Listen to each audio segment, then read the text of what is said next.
Nigeria's National Assembly is currently considering the NGO Regulation Bill for passage.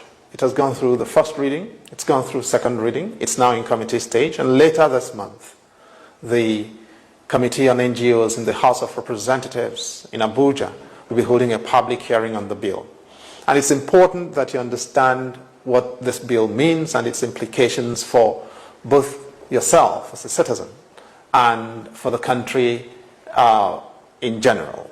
And let me be clear, this is the most dangerous piece of legislation that has come for consideration in the National Assembly since the return to civil rule in 1999. It covers the activities of every entity and everybody that is not government.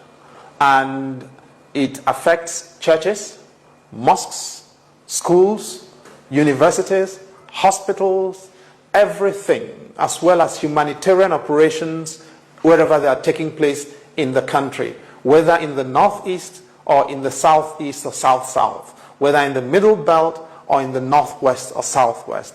It is totalitarian in its consequences. Now, what does the bill require? Basically, all resources, all funds, everything that are collected or liable to be collected and made available to service communities, individuals in need in this country will be subject to Abuja. Before you can raise funds in your church and your mosque, you have to get Abuja's permission. After you've raised the money, you have to return them to Abuja for Abuja to tell you what to do with them. And when you've done that, only Abuja can help you to do your audits. Nobody can operate anything without clearance from Abuja. It's worse than a totalitarian piece of legislation.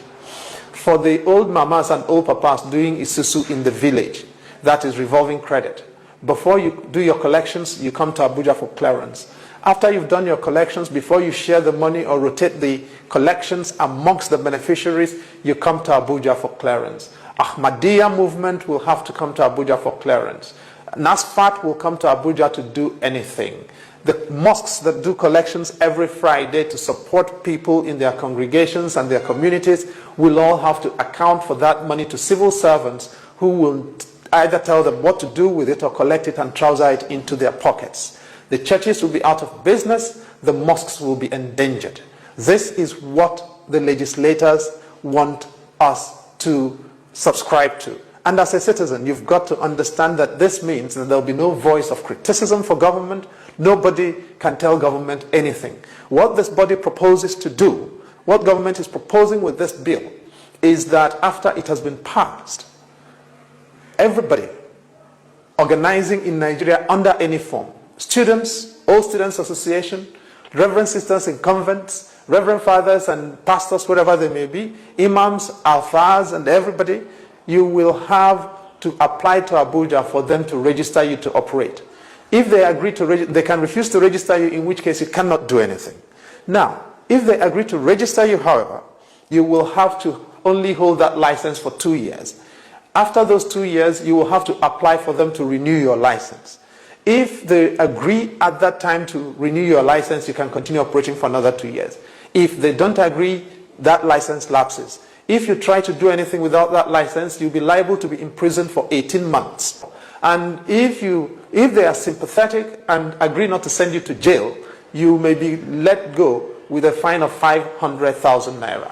The civil servants will collect this money in the name of the politicians. It will be used to fire up political power that will not be accountable to any one of us. And this is why I'm saying that this is the most dangerous piece of legislation that's been considered in our country to date, in the past 20 years. But you can do something about it. This does not have to be law.